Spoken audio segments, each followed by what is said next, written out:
आज का प्रातः क्लास है 2/9/62। रिकॉर्ड चला है दिल का सहारा टूट न जाए।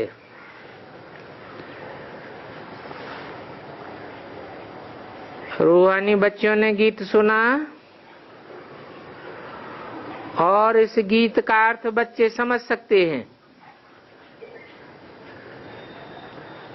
वो ही बच्चे हैं जिन्होंने बेहद के मोस्ट बिलीव्ड गॉड फादर को पहचाना है। और वो बच्चे कहते हैं, बाबा ये जो रावण की दुनिया है बड़ी दुश्मन है।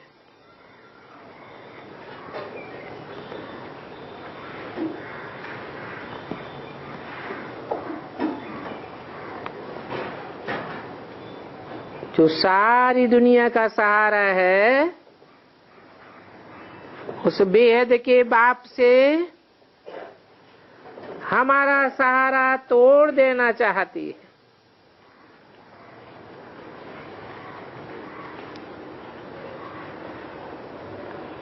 रावण की दुनिया है ना, ये तो हम जानते हैं। बरोबर युद्ध के मैदान में खड़े हैं और खड़े हैं इस दुख देने वाली माया के ऊपर जीत पाने के लिए।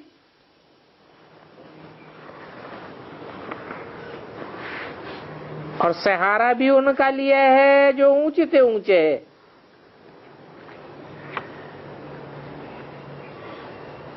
तो ऐसे नहीं है कि माया परमपिता परमात्मा से हाथ छुड़ाए ले। कल पहले भी तुम बच्चों ने ही आकर के बाप की गोद ली थी। मोस्ट बिलीव्ड पारलौकिक परमपिता परमात्मा है जिसको आधा कल्प भक्ति मार्ग में हम याद करते आए हैं। और भक्तों को मेहनत का भाड़ा देने वाला भी वही है, क्योंकि मेहनत का एवजा तो मिलता ही है।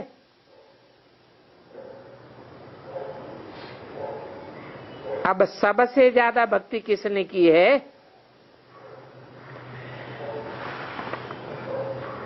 ये सबराज बाप बैठ समझाते हैं।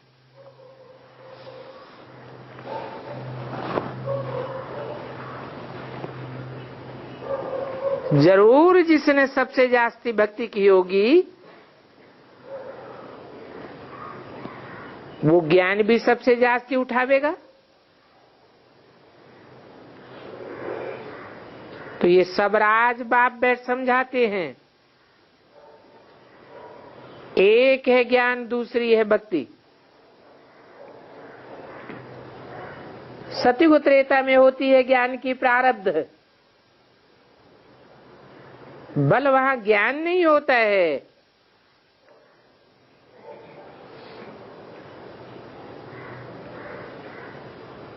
तो तुम बच्चे समझते हो कि किस जन्मों की हम अपनी प्रारब्ध बनाए रहे हैं पारलौकिक बाप के द्वारा। फिर तुम ही पहले पहले भक्ति में आते हो। अभी तुम बच्चे जानते हो कि ये पुरानी दुनिया अब खलास होनी है। कहते भी हैं कि 5000 वर्ष पहले महाभारत की लड़ाई लगी थी जरूर, परंतु उस लड़ाई के बाद क्या हुआ था? क्या फिर स्थापना हुई थी? ये बातें तो कोई बता ही नहीं सकते। ये भी कहते हैं लड़ाई के बाद सतयुग की स्थापना हुई थी।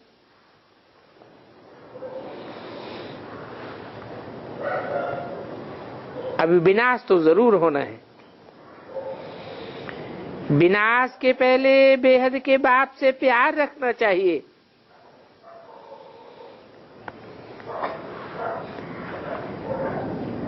क्योंकि बाप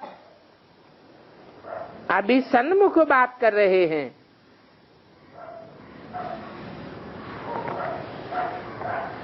तो सनोख में तो जरूर प्यार पैदा होना चाहिए,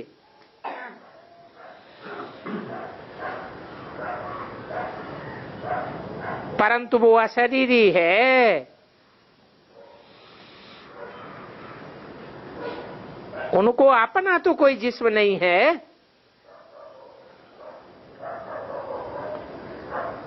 इस तन द्वारा बच्चों को सुनाए रहे हैं 5000 वर्ष पहले मौफिक। और ये गीत भी अनेक प्रकार के सब बाबा ने बनवाए हैं।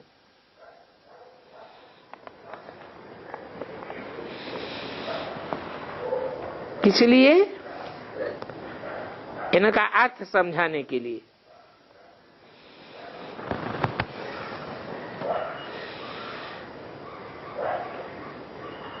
जैसे ये ड्रामा भी पहले नहीं था, ये ड्रामाबाजी भी पीछे शुरू हुई है।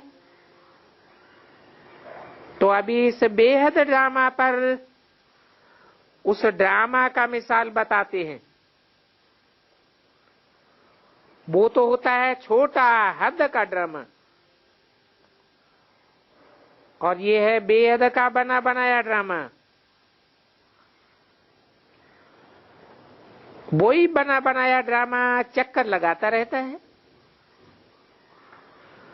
उस बेहद के ड्रामा की नॉलेज बाप ही आकर के बतलाते हैं। तो बच्चे इस विराट ड्रामा को जानते हो। ड्रामा की आज है नई दुनिया की स्थापना, और आज सनातन देवी देवता धर्म की स्थापना। और ड्रामा का अंत कहा जाता है कलयुग अंत को।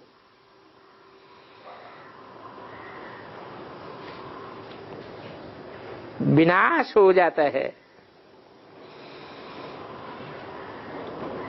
और अंत में ही बाप आकर के समझाते हैं,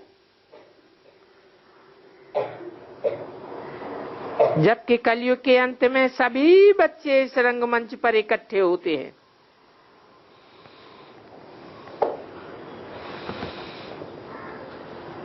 और ये बाप की समझानी दुनिया में सब जगह जाएगी।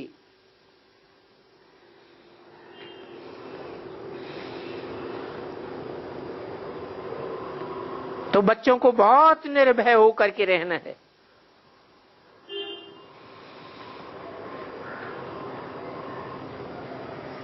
योग में रहने से बच्चों को सलामती रहेगी। तो सदा सलामत रहना है। ये तो जानते हो कि आत्मा एक शरीर छोड़ दूसरा लेती है। ये तो कॉमन बात है। पर जैसे रात बदल कर दिन होता है, दिन बदल कर रात होती है, तो ये कल्प भी ऐसे है। मनुष्य जानते हैं ये है पुरानी दुनिया, और सतयुग थी नई दुनिया। तो दुनियाएं कोई बहुत नहीं है, दुनिया तो एक ही है, जो नई से पुरानी होती है। घर नया होता है सो फिर पुराना होता है। सतयुग में नई सृष्टि स्थापन होती है,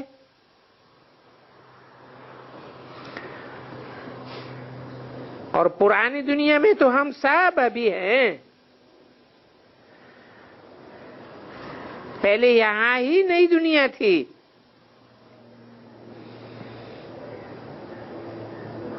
ये भी कई समझेंगे बरोबर आदि सनातन देवी देवता धर्म सतयुग में था।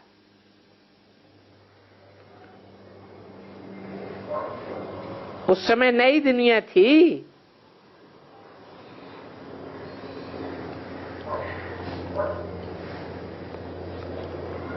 उसको कहा जाता है हिंसा परमो देवी देवता धर्म का राज्य।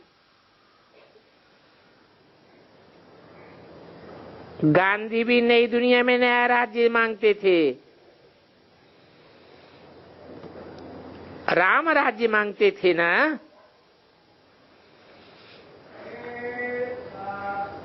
परंतु वो गांधी कोई क्रिएटर नहीं था।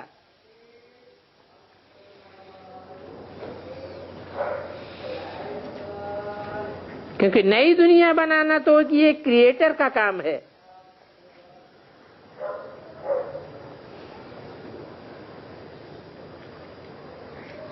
वो हद की दुनिया का गांधी था। यहाँ ब्राह्मणों की बेहद की दुनिया का गांधी कौन? वो भी राम राज्य चाहता था, परंतु क्रिएटर तो नहीं था।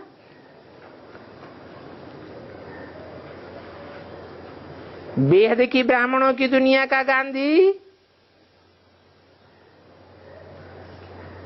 किसको कहें? ब्रह्मा को कहें।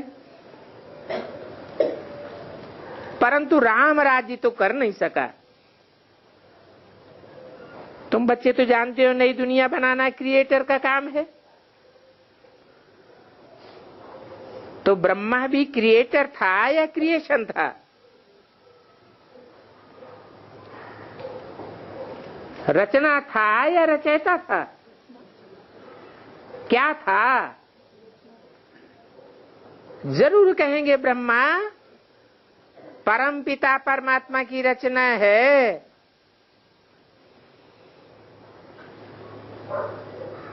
ये भी समझाया गया है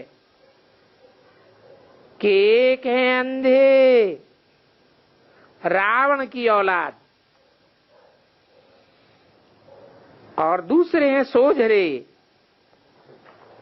अर्थात राम की औलाद।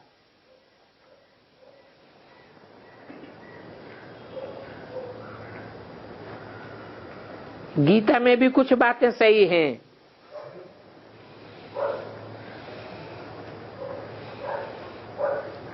अच्छा,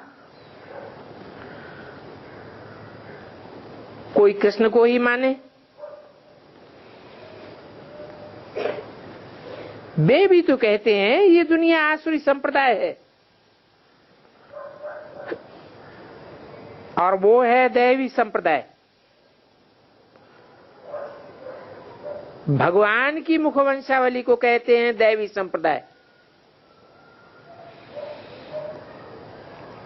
और कुखवंशावली है माया की संप्रदाय। कुख गोद को कहा जाता है।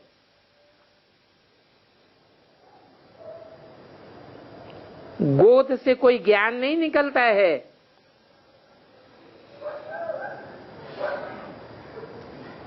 जिन्होंने गोद ली ब्रह्मा की,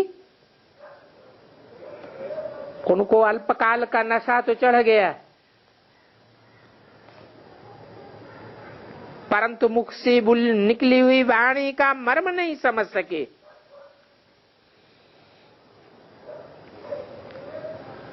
मुख वंशावली फिर जन्म जन्मांतर विख से पैदा होते हैं।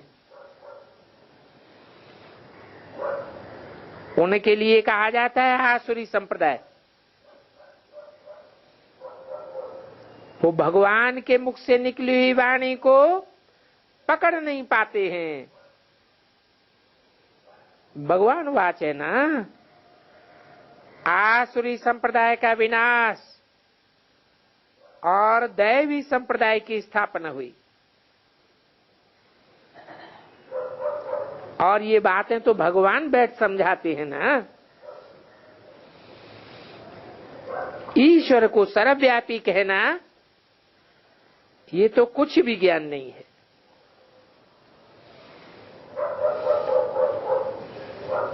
बेहद का बाप तो ज्ञान देते हैं। सर्वव्यापी पने से ज्ञान कैसे आवेगा? ज्ञान एक से आता है यह सर्वव्यापी अनेक से आता है। जिसके पास जो शिफ्ट होगी वो ही देगा। बाबा ने समझाया है, बरोबर भारत में देवी देवताओं का राज्य था। अभी उस राज्य की फिर से स्थापना हो रही है। तो वो बाप पर्सनली आते हैं और आकर के इस पर्सन का आधार लेते हैं।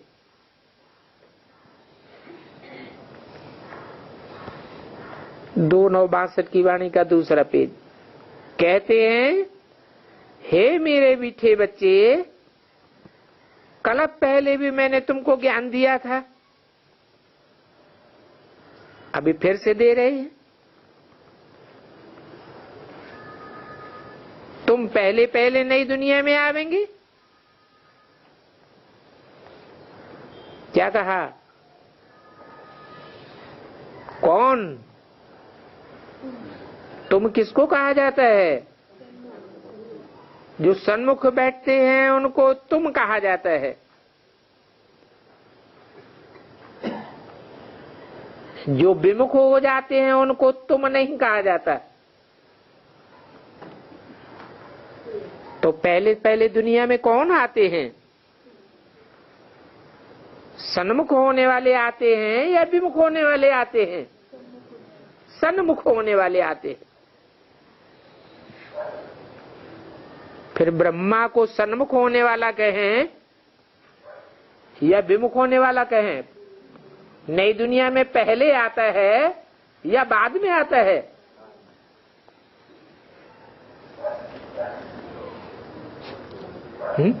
बाद में। क्यों? विष्णु चतुर्भुज रूप जब गायन है तो विष्णु चतुर्भुज संगम में तैयार होता है या सतयुग में तैयार होता है? संगम में तैयार होता है। तो उस संगम में विष्णु का स्थान नहीं होगा क्या? 4 भुजाएं दिखाई जाती हैं, तो भुजा माने तो मददगार ना। उन मददगार आत्माओं में ब्रह्मा सरस्वती वाली आत्माओं का स्थान नहीं है क्या? फिर पहले आते हैं या बाद में आते हैं? हैं? बाद में आते हैं। विष्णु चतुर्भुज साथ ही साथ तैयार होता है। चारों भुजाएं इकट्ठी तैयार होती हैं या कटी हुई भुजाएं तैयार होती हैं? चारों भुजाएं एक साथ तैयार होती हैं। फिर कौन पहले आते हैं और कौन बाद में आते हैं?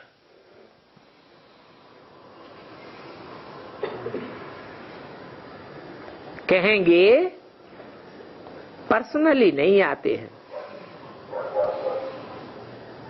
पर्सन माने व्यक्ति। व्यक्त माने जिसे इन आंखों से देखा जा सके। ब्रह्मा सरस्वती वाली आत्माएं सतयुग में आवेंगी तो, लेकिन स्वर्णिम सतयुग में नहीं आवेंगी। पर्सनली वहां नहीं आवेंगी। व्यक्तित्व के रूप में सतयुग में बाद में आवेंगी। और तुम तो पहले पहले नई दुनिया में आवेंगे। व्यक्तित्व के रूप में आवेंगे या बिना व्यक्त भाव के आवेंगे? व्यक्तित्व के रूप में आवेंगे। तो तुम बच्चे ठहरे सिकील दे। तुमसे बाप आकर के बहुत सिक सिक से मिलते हैं। तुम ही पहले पहले बिछुड़े थे। कब बिछुड़े थे? याद आता है? यज्ञ के आदि में तुम बच्चे पहले बिछुड़े थे। ब्रह्मा नहीं बिछुड़ा था, है? ब्रह्मा नहीं पहले बिछड़ा था। ब्रह्मा कुमार कुमारी दीदी दादी दादाएं ये पहले नहीं बिछड़े। अरे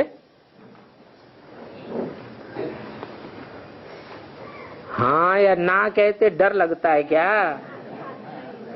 है?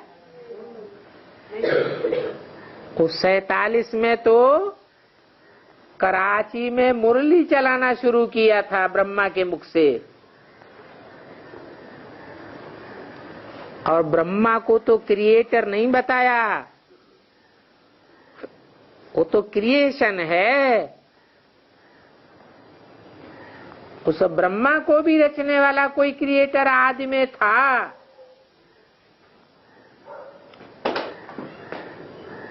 जो आदि में क्रिएटर था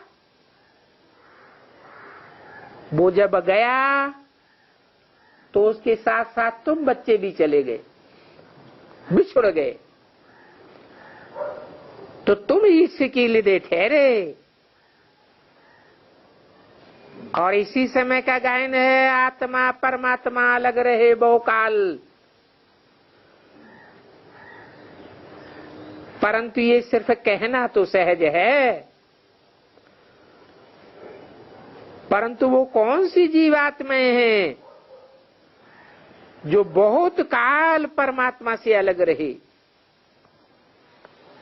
ये हिसाब निकाला जाता है। मनुष्य सृष्टि रूपी झाड़ में पहले पहले पत्ते अवश्य उतरे होंगे।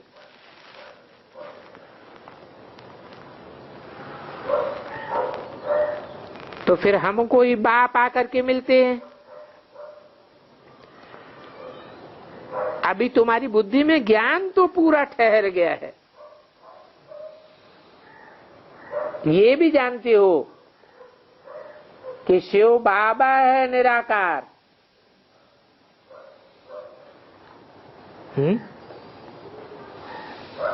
शिव निराकार है या शिव बाबा निराकार है? हैं? शिव निराकार है और बाबा, बाबा तो साकार को कहा जाता है। परंतु जिस साकार के द्वारा वो शिव निराकार प्रत्यक्ष होता है वो भी कैसी स्टेज में टिक जाता है? वो भी निराकारी स्टेज में टिक जाता है, जिसको कहते हैं निराकारी, निर्विकारी, निरहंकारी। कि ब्रह्मा विष्णु शंकर इन सूक्ष्म वतनवासियों का भी तुमको साक्षात्कार होता है, क्योंकि पहले पहले सूक्ष्म वतन जरूर चाहिए।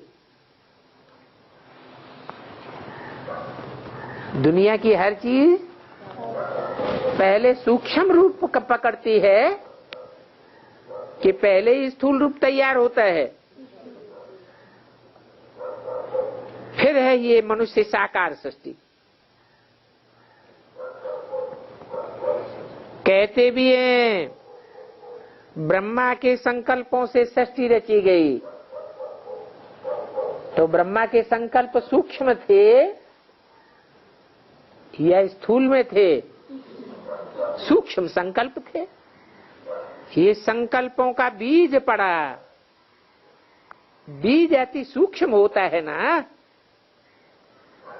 अभी बरोबर हम बच्चे ट्रांसफर हो रहे हैं। तुम्हारा क्लास ट्रांसफर हो रहा है। अभी तुम्हारी कलम लग रही है। कहां से कहां कलम लग रही है?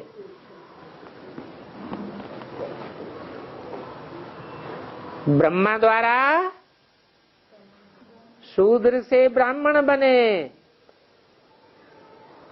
फिर ब्राह्मणों का कलम लगाया जाता है। कौन से धर्म में? देवी देवता धर्म में। तो अभी ब्राह्मण से तुम देवता धर्म में कन्वर्ट होने वाले हो। कलम लग रहा है, मनुष्य से देवता बन रहे हो। जो देवताएं थे वो मनुष्य बने, अभी फिर देवता बन रहे हैं। दोनों में क्या अंतर है?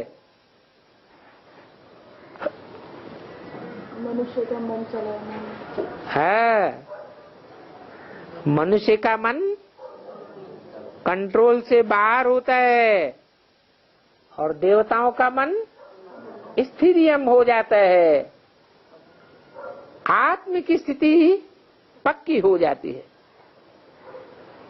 तो अभी तुमको कलश दिया है कि असुर को देवता बनाओ,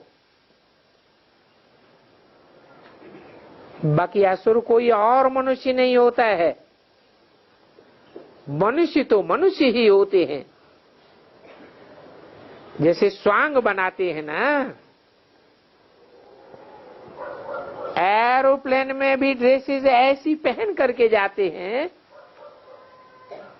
जैसे खौफनाक शक्ल आदि का पता ही नहीं पड़ता, कैसी शक्ल बनाए लेते हैं। तो बाप बैठ समझाते हैं तुम बच्चों की बुद्धि में सारा दिन स्वदर्शन चक्र फिरना चाहिए, परंतु माया भी कम नहीं है। क्या करती है? स्वदर्शन चक्र के बदली परदर्शन चक्र चलाई देती है। बाबा से बुद्धि योग तोड़ा तो तकदीर को लकीर लग जाएगी। माया को लकीर लगाने की युद्ध बड़ी अच्छी आती है। तो बच्चे कहते हैं माया रावण हमको छीन रहा है, ये माया रावण हमको छीन न ले, ये दिल का सहारा कहीं टूट न जाए। क्योंकि बहुत अच्छे अच्छे बच्चे थे जो माया से हार खा करके चले गए। कहीं ऐसा भी न हो कि हमारा भी यही हाल हो जाए, जो हमारी तकदीर में लकीर लग जाए। कैसे लकीर लगती है? बाप के बनते हैं और फिर बनंती कथंती भागंती हो जाते हैं। बाप को पूरा याद नहीं करेंगे, औरों को नॉलेज नहीं देंगे, तो जरूर माया चमाट मारेगी, मुंह फिराई देगी। ऐसे ऐसे उल्टे उल्टे संकल्प आने लग पड़ेंगे। कुछ न कुछ रोला लगता जरूर है। ये दुनिया बड़ी गंदी है, सब तरफ देखो लड़ाइयां झगड़े मारा मारी चलता ही रहता है। परंतु सतयुग में तो ये उपद्रव होते ही नहीं। ये उपद्रव मचाते हैं माया के विकार 5। इसलिए गाया जाता है देह दान तो छूटे ग्रहण। बाबा कहते हैं ये विकारों का दान हमको दे दो।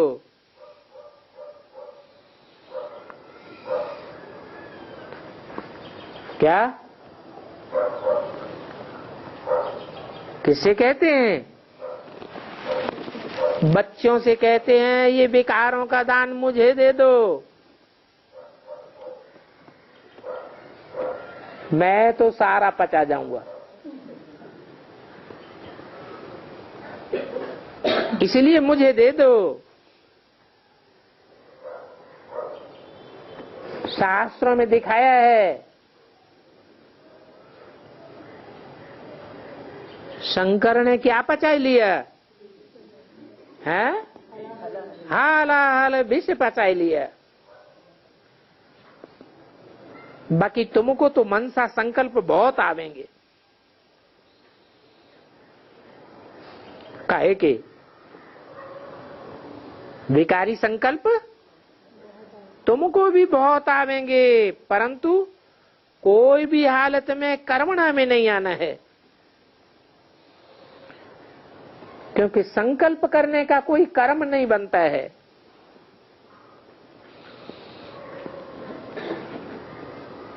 कर्मेंद्रियों से प्रैक्टिकल किया ही नहीं तो कर्म कैसे बनेगा?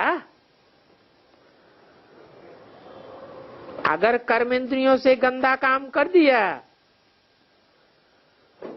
तो फिर तुम्हारी तकदीर में लकीर लग जाएगी।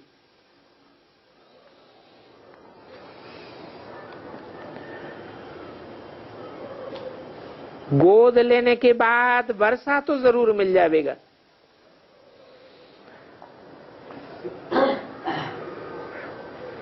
परंतु नीचा वर्षा थोड़ा ही लेना है।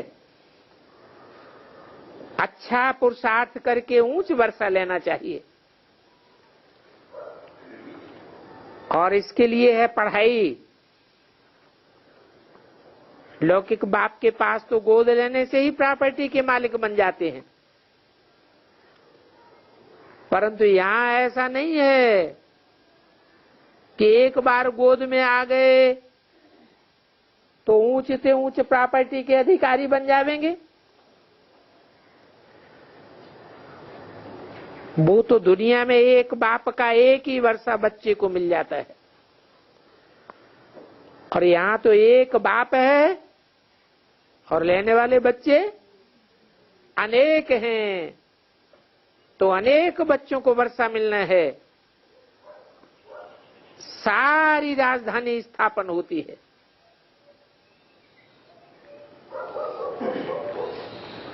बच्चे कितने हैं? हैं? अरे सारी राजधानी स्थापन होती है तो सारी राजधानी में कितने होते हैं? अरे 9 लाख 16,108 सबका नंबरवार पद बन जाता है। कोई तो 4th क्लास प्रजा में जाकर गिरते हैं।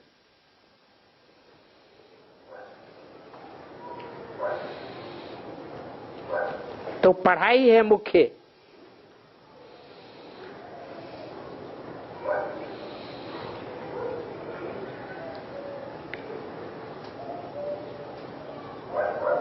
इसमें जितना पुरुषार्थ करेंगे उतना ही पद पावेंगे।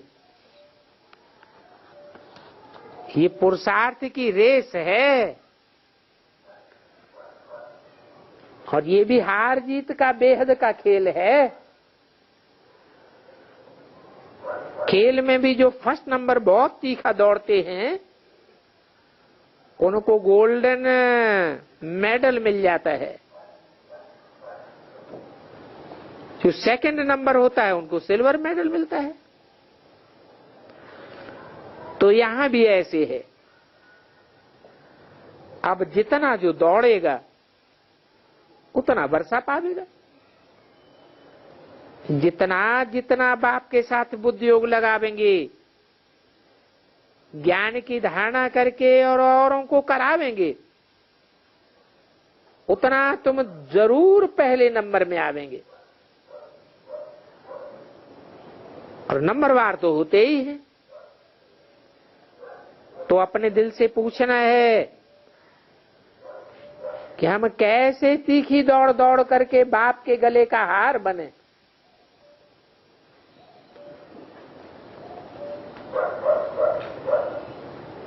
सारा पुरुषार्थ पर मदार है।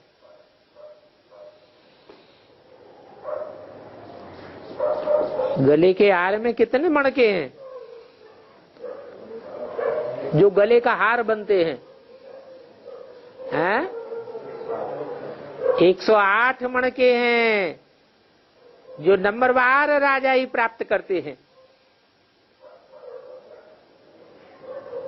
ये है ही राजयोग की पढ़ाई। इस पढ़ाई से जन्म जन्मांतर के राजाएं बन सकते हैं। तो फॉलो मदर फादर।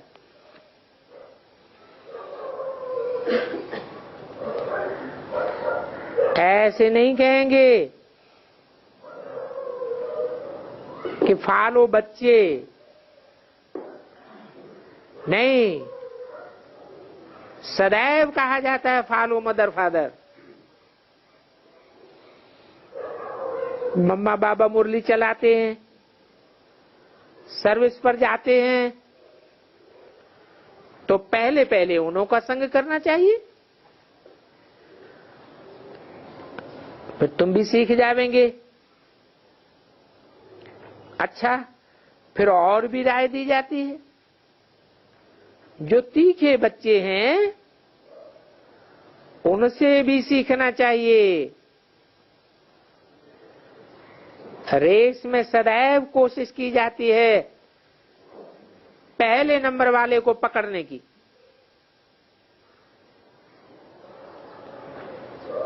अच्छा,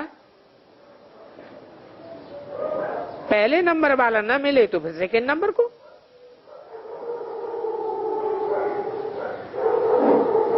गोल्डन मेडल नहीं मिलेगा तो सिल्वर तो मिलेगा ना। तो एक दो से ज्यादा दौड़ना है, गोद तो ले ली ना। जानते हो ये वंडरफुल बाप है।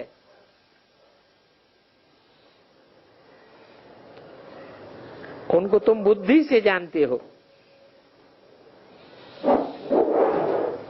आत्मा जानती है हमारा बाप हमको मिला है। इस बाप ने कल पहले भी हमको पढ़ाया था। फिर पुरुषार्थ करना है, ऐसे भी नहीं कि जो नसीब में होगा सो मिल जाएगा। पुरुषार्थ तो बहुत करना है। अभी तुम हो ब्राह्मण, कभी कब की बात बताई? 62 की बात बताई। अभी तुम हो ब्राह्मण, फिर तुम देवता बनेंगे।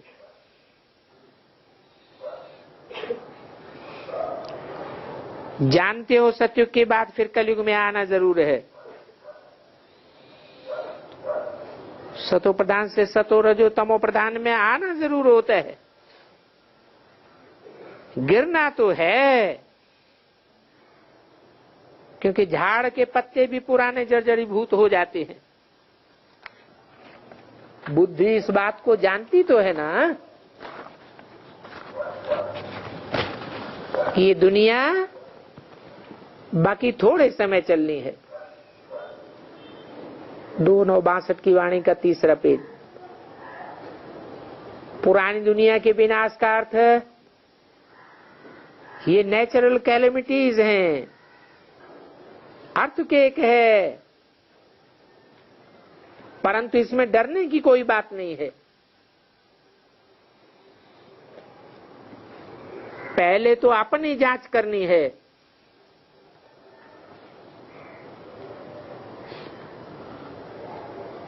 कोई ने बताया कल रात को 3:30 बजे यहां भूकंप आया, धरती हिली थी। पहले तो 1 मिनट हिली, फिर थोड़े थोड़े समय के बाद टोटल 4 बार धक्का आया।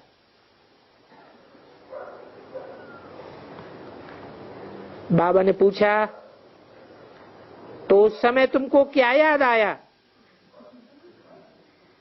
तुम्हारी अवस्था क्या रही? धरती हिली, मौत सामने आया, तो झट से बाबा को याद करना चाहिए, क्योंकि हमको तो मालूम ही है कि अंत में हमको तो शिव बाबा के पास जाना ही है। योग में रहते शरीर छूट जाए तो अच्छा ही है। तो ऐसे समय में डरने की कोई बात नहीं है। और मनुष्य तो डर के मारे भागेंगे, अपन तो जानते हैं ये सब होना ही होना है। छोटे बच्चे को भी शिव बाबा से योग लगवाना है, क्योंकि अभी सब की वानप्रस्थ अवस्था है।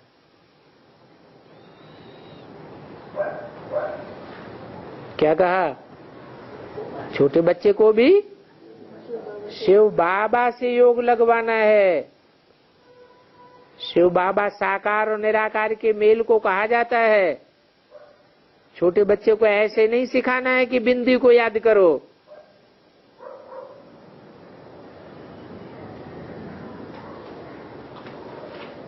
अभी सबको बाबा के पास जाना है,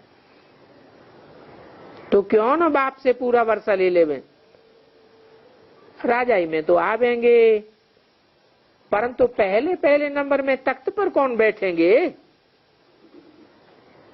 16,108 त्रेतांत तक प्रिंस प्रिंसेस बनते हैं। पिछाड़ी में जो राजाई करेंगे उन्हों को पहले राजाई करने वालों के आगे भरी ढोनी पड़ेगी।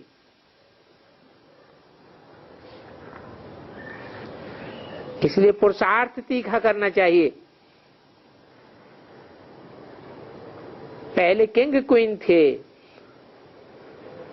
उन्हों का जब कोई जलसा होता था और दरबार में किंग क्वीन आते थे, तो छोटे छोटे राजाएं उनका पेशगीर उठा करके चलते थे।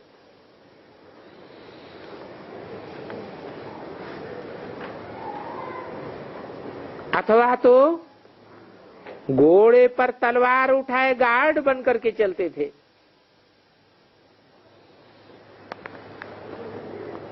ये एक प्रकार का उनको मान दिया जाता था। किंग क्वीन के पास अंदर में जो रहेंगे उन्हों का भी तो मान होगा ना। वे भी नंबरवार राजाई पद पाने वाले हैं। समझानी तो बहुत मिलती है। यत्न करके कभी को संग में नहीं जाना चाहिए। ब्राह्मण बना, ब्राह्मणों के संग में ही रहना चाहिए। कुसंग में जाने से बुद्धि मलिन हो जाती है।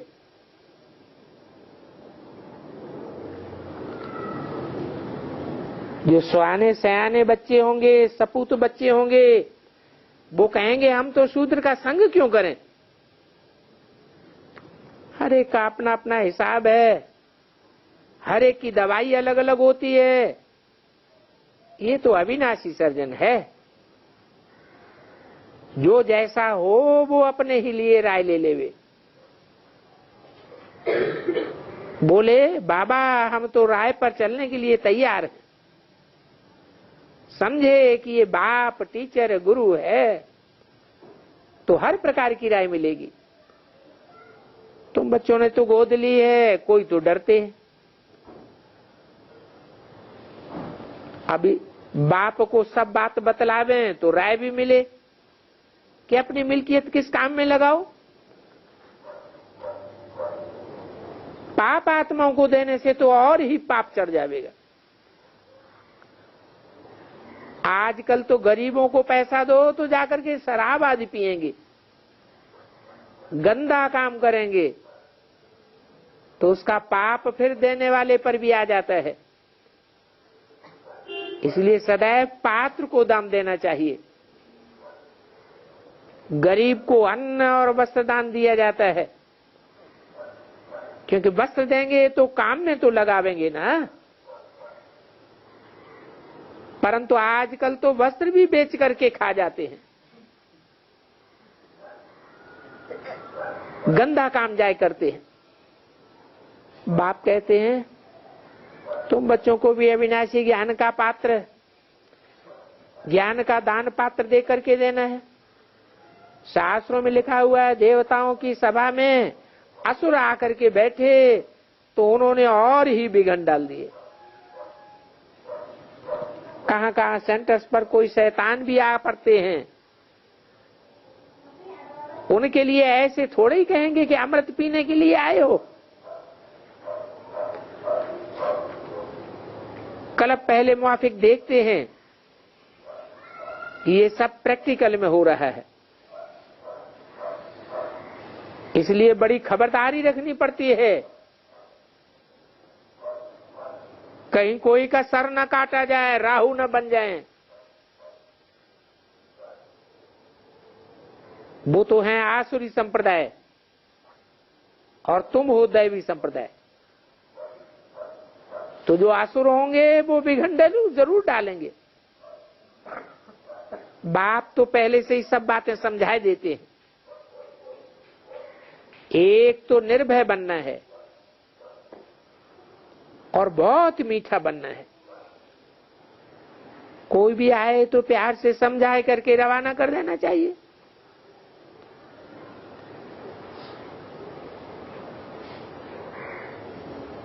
ये शिव बाबा का ज्ञान यज्ञ है, अच्छी तरह समझाओ, इसमें कोई बिघन नहीं डालना है, क्योंकि शिव बाबा फिर धर्मराज भी है, बहुत कड़ी सजा देंगे।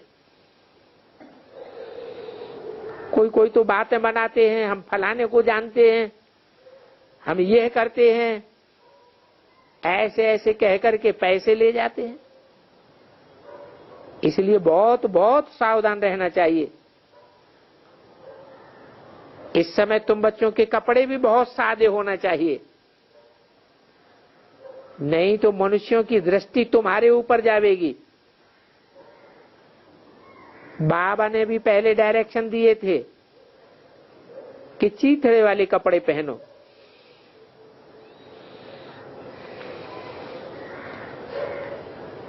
फैशनदार कपड़े नहीं पहनना चाहिए। हाँ, कहाँ सर्विस अर्थ जाना है तो वेश बदल कर जा सकते हैं। जो ऐसे कोई न समझे ये कोई बीके हैं, ऐसे तुम सन्यासियों की भी जायज सर्विस कर सकते हो। शास्त्रों में भी लिखा हुआ है कि कन्याओं द्वारा बाण मारे। इस समय जब तुम्हारा नाम निकलेगा तो उन सन्यासियों का सारा भांडा फूट जाएगा।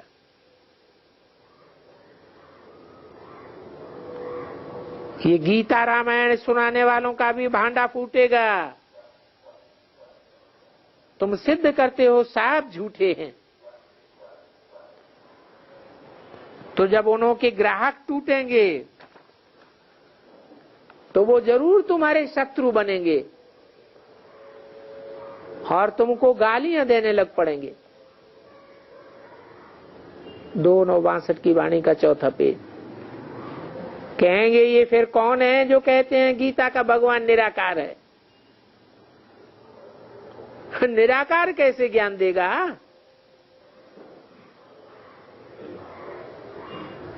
अरे आत्मा भी तो निराकार है।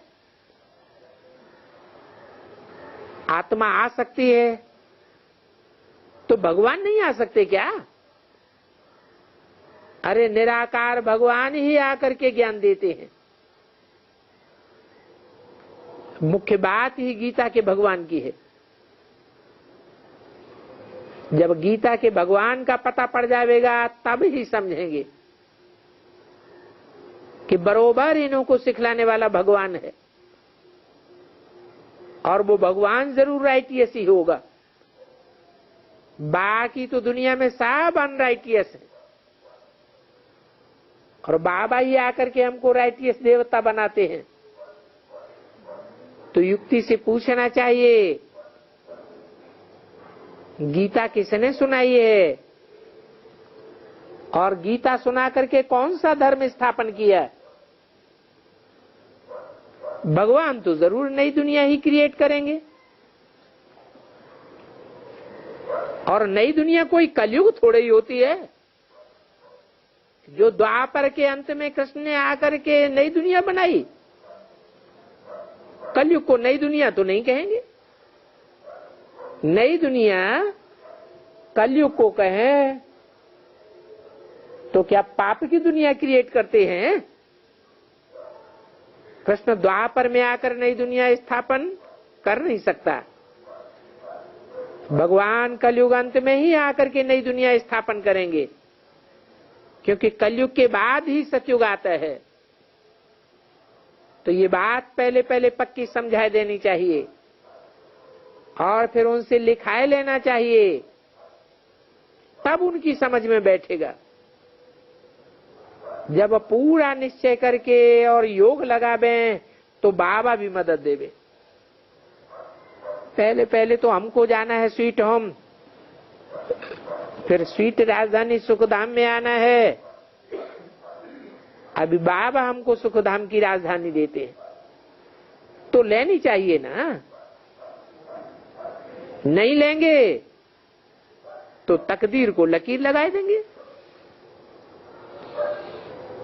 है ये क्या बात हुई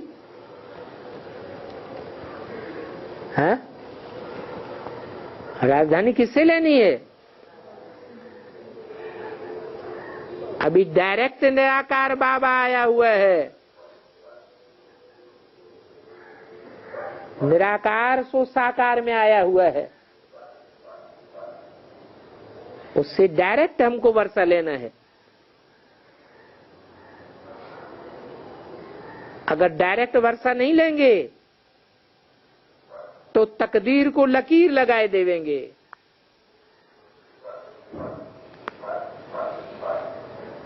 तो क्या सतयुग में जिन राधा कृष्ण ने देवताओं से वर्षा लिया, उनकी तकदीर को लकीर लग गई क्या? हाँ? नहीं लग गई। उन्होंने देवताओं से वर्षा लिया या शिव बाबा से डायरेक्ट वर्षा लिया? देवताओं से वर्षा लिया। तो समझना चाहिए, अभी प्रैक्टिकल में हम बेगर टू प्रिंस बनते हैं क्या?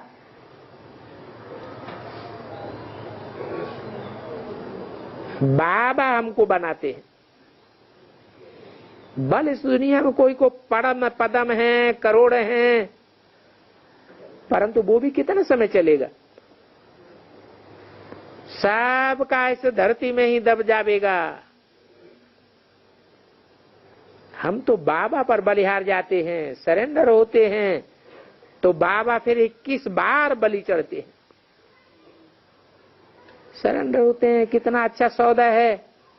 धरती हिलना आदि ऐसे ऐसे इत्तेफाक तो होते रहेंगे,